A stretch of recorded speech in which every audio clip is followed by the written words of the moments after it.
pas rien là, de dire en 7 ans, former 2 gouvernements majoritaires, là, 7 ans après la création du parti. C'est tout un exploit. Tout un exploit, 2 gouvernements majoritaires, un exploit d'avoir créé une coalition, on va en parler, bien sûr, mais d'abord, je vous présente nos panélistes, Émilie Nicolas, Paul Journet, Michel David et Christian Dufour. Bonsoir. Bonsoir. Bonsoir. Bonsoir. Alors, le moment a été une surprise, ça nous a pris ce matin un peu par surprise. Il y avait des petites rumeurs qui commençaient hier en fin de journée. Tout de même, quand on regarde rationnellement, on se dit, il est arrivé à la seule conclusion logique à laquelle il pouvait arriver, j'imagine. Tour de table, Émilie Nicolas. C'était la seule conclusion logique. C'était déjà la seule conclusion logique après la démission de Christian Dubé, celle de Lionel Carman aussi. Ça fait longtemps que François Legault est au plus bas dans les sondages et il semble avoir eu une déconnexion entre les priorités des Québécois et les priorités dans l'agenda législatif de la CAQ, aussi les grandes idées de la CAQ dont on a parlé cet automne. Les gens sont préoccupés par le coût de la vie et les gens sont préoccupés par Donald Trump. Et on a parlé de Constitution du Québec, de syndicats, de toutes sortes de choses qui étaient à côté. Et même lorsque les gens sont d'accord avec les idées qui ont été mises de l'avant par la CAQ cet automne, c'était pas dans les priorités principales des Québécois. Et donc, avec cette déconnexion-là dans la manière d'essayer de se sortir du marasme, plus l'usure du pouvoir, je pense que c'était inévitable. Et la question, c'est comment est-ce qu'on fait maintenant pour repartir la machine si la CAQ ne veut pas disparaître avec son fondateur? On va en reparler, puis on va parler de cette possibilité encore. Est-elle là ou non d'une troisième voie? Ce qu'il a réussi à faire, Paul. Mais sur le moment et sur l'analyse, il s'est prêté à une analyse, puis il est arrivé devant le fait qu'il y avait un mur devant lui infranchissable, Paul. Oui, mais il a tout fait dans les dernières semaines, dans les derniers mois pour essayer de faire bouger l'aiguille. Ce que les sondages disent aujourd'hui, c'est ce qu'ils disaient à l'automne. Et déjà, on avait commencé pour la première fois dans l'histoire de la CAQ, qui est un parti assez consensuel, assez docile, à entendre des gens évoquer ouvertement le départ de M. Legault. Et il s'est battu. Et même si en regardant les chiffres, on se dit il n'y avait pas le choix de partir, il a toujours le choix parce que c'est lui le patron, c'est le chef fondateur du parti. Il n'avait pas de successeur évident désigné, pas de dauphin. Il n'y a jamais eu de putsch pour l'éjecter et il aurait pu décider qu'il allait couler avec le navire. Moi, c'est peut-être pas la meilleure image pour lui, mais qu'il allait se donner une dernière chance de tenter l'impossible en campagne électorale. Puis finalement, il s'est dit non, j'aime mieux contrôler les circonstances de mon départ et essayer d'organiser une course à la direction dans un cadre un peu plus structuré, prévisible, ordonné. Pour tenter de sauver ce parti qu'il a créé. Michel David, surpris ce matin, même si, comme on dit, tout semblait l'amener, lui, à cette décision. Non, pas vraiment surpris, honnêtement.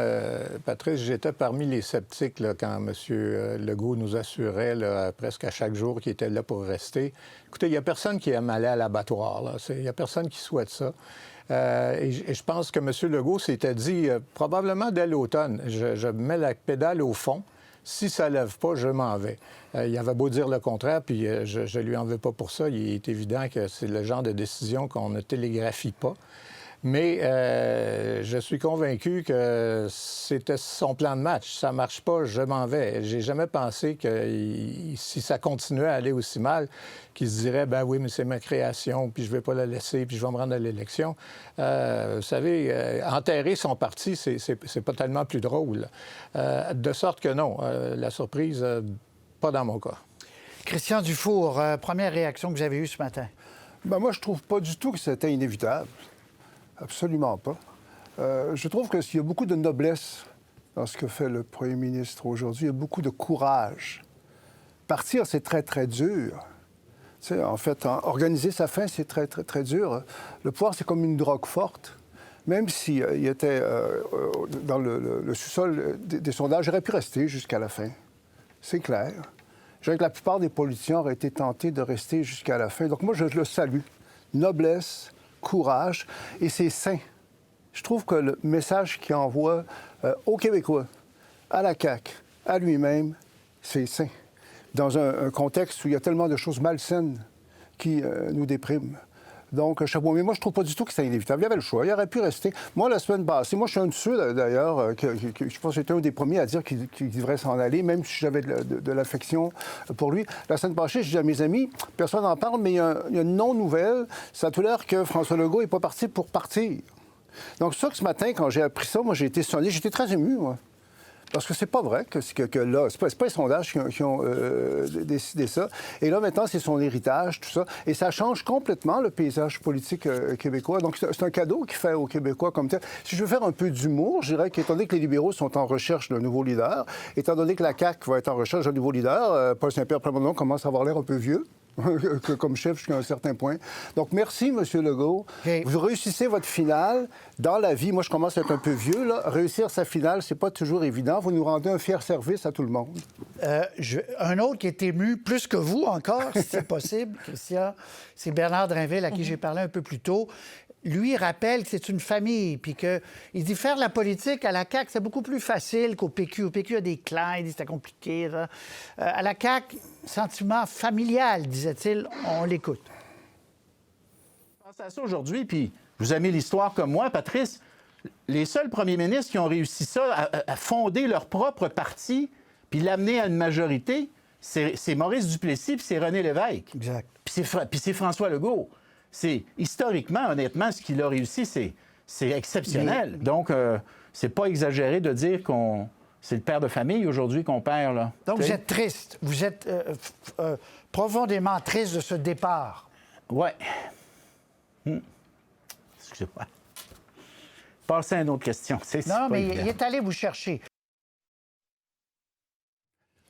Alors, Bernard Drinville, qui est, on le sait, est sensible et tout ça, a eu Alors, Christian, il a expliqué à quel point...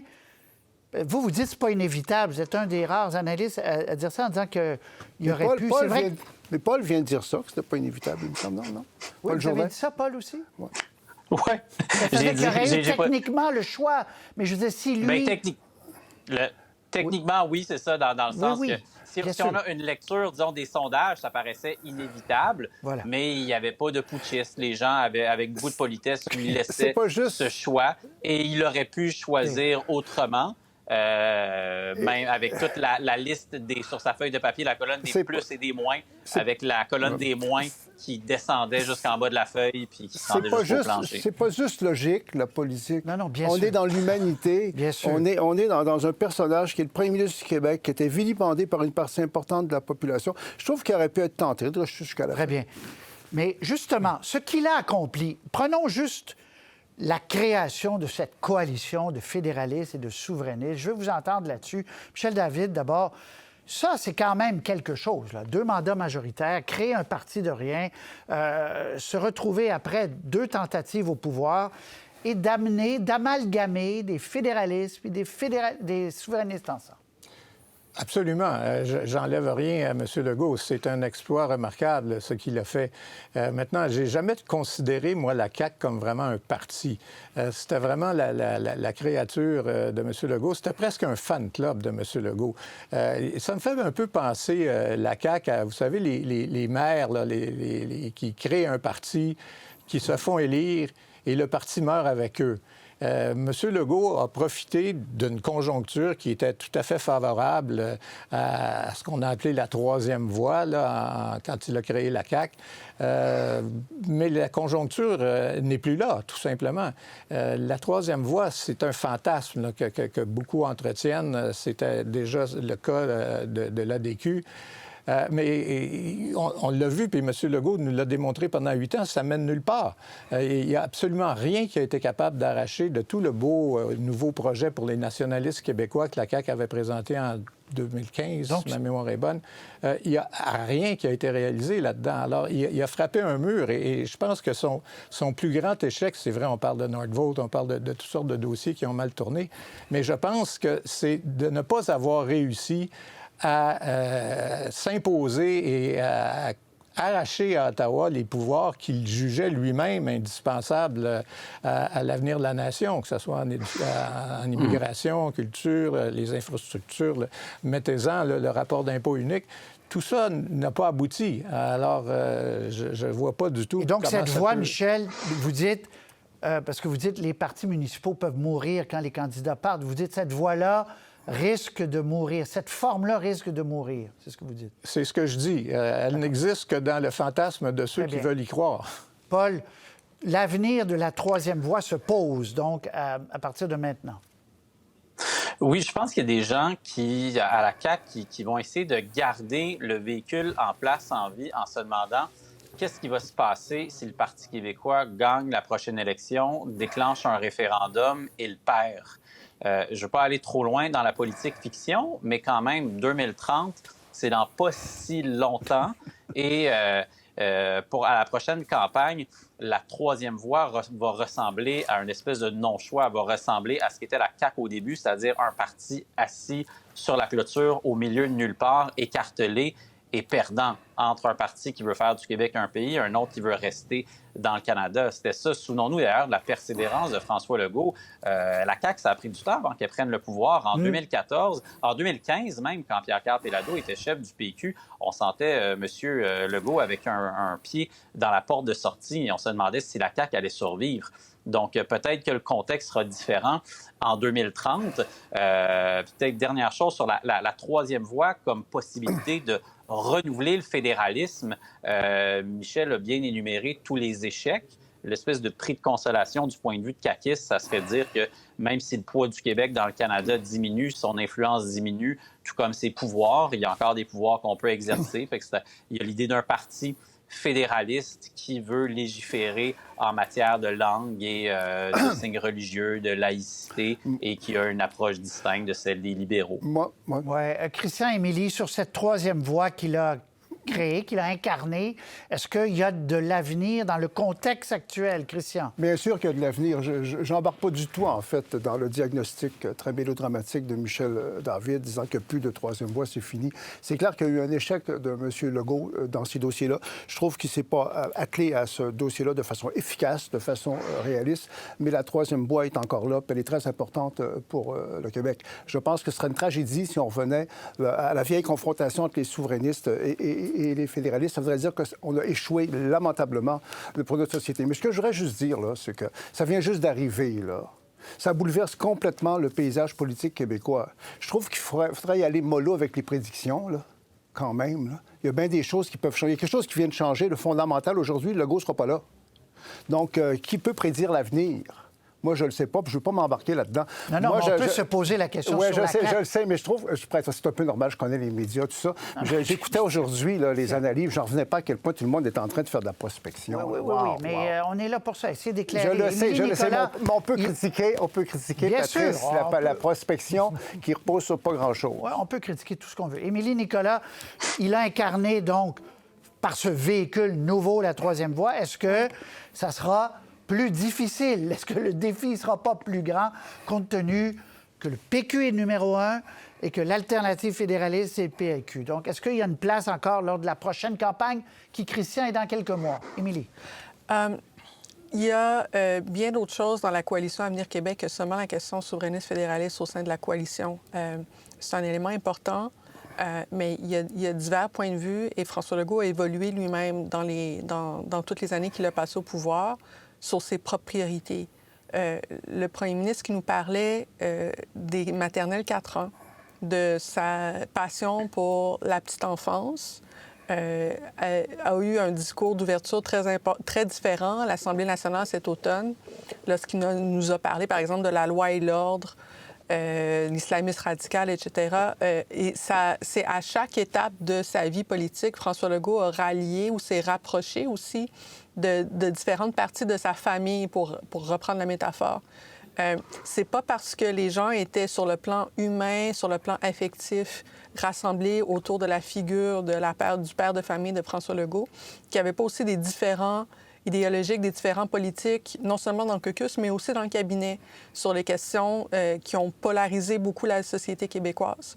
Je ne pense pas que sur les aspects plus identitaires, immigration, etc., de la CAQ qui ont été mis de l'avant dans la dernière année, je ne sais pas si une Sonia Lebel, un Mathieu Lacombe, un Éric Girard, moi, j'ai aucune preuve que ces gens-là se lèvent le matin motivés par l'engagement public à cause de ces aspects-là de ce que la CAQ a mis de l'avant. Il y a des gens qui sont plus à l'aise là-dedans que d'autres. Et je pense que ça va être ça aussi pour la suite des choses. C'est que si on va avoir une succession à la CAQ, c'est que ça donne de l'espace pour que les différentes pensées des gens qui étaient loyaux à la figure de François Legault comme homme puissent avoir l'oxygène et l'espace pour s'exprimer. Parce que même si ça se faisait en privé, il y avait tout de même la diversité idéologique au sein de la CAQ. Bien sûr. Et ça va refaire surface dans les prochains jours. C'est très malaisant que ça refasse surface si le Parlement n'est pas prorogé, au sens où il y a un agenda législatif qui continue à être mis de l'avant pendant qu'il y a une course à la chefferie. J'ai de la difficulté à imaginer comment ça pourrait être possible. Mais il va y avoir de l'espace dans les prochaines semaines pour avoir des débats sur le fond de qu'est-ce que les gens à l'intérieur de la CAQ veulent faire de la CAQ. Bon, bien justement. Alors, question sur l'avenir. Paul, Michel, Christian, Émilie parle de la course. À quel genre de course vous vous attendez? On a vu le petit dessin avec les photos. Est-ce que ce sera un de ceux-là? Est-ce que ce sera quelqu'un de l'extérieur? On n'en sait rien.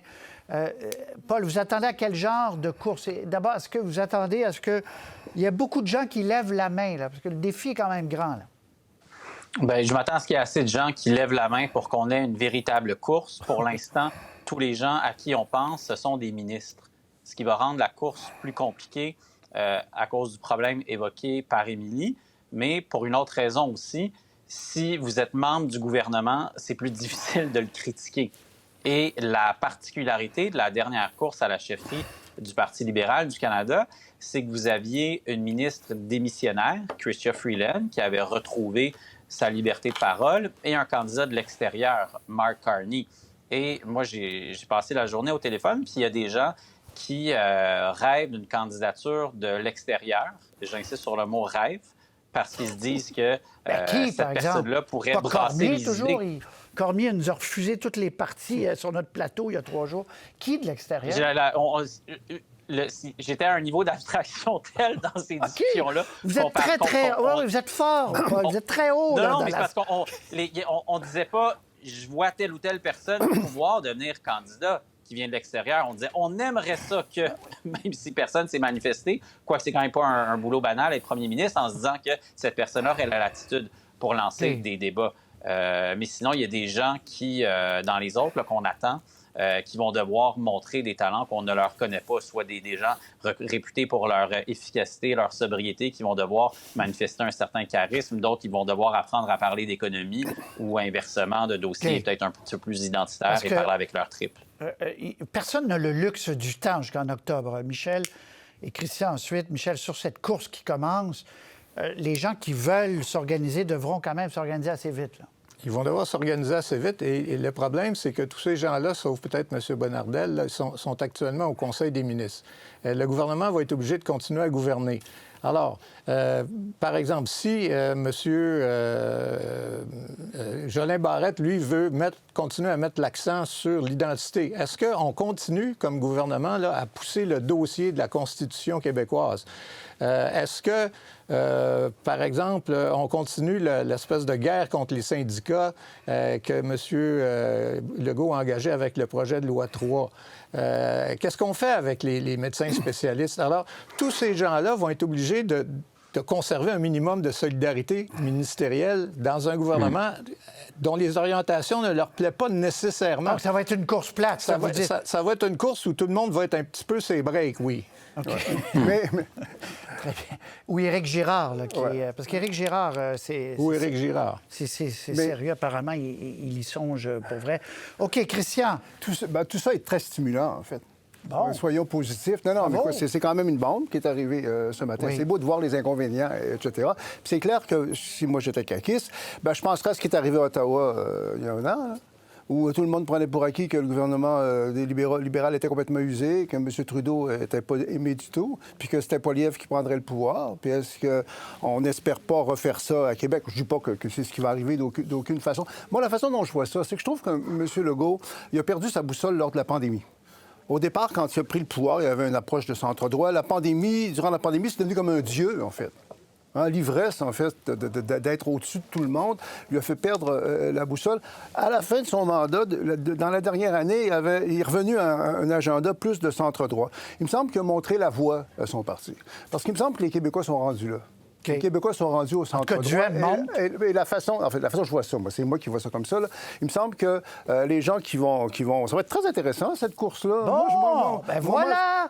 On se projette dans l'avenir, puis on trouve ça intéressant. Les libéraux, Émilie et Nicolas, c'est tout le temps qu'on a. Émilie excusez. Nicolas, on va y revenir parce que c'est la... On est chanceux, les Québécois. On est chanceux. Émilie Nicolas, Paul Journet, Michel David, Christian Dufour, merci beaucoup.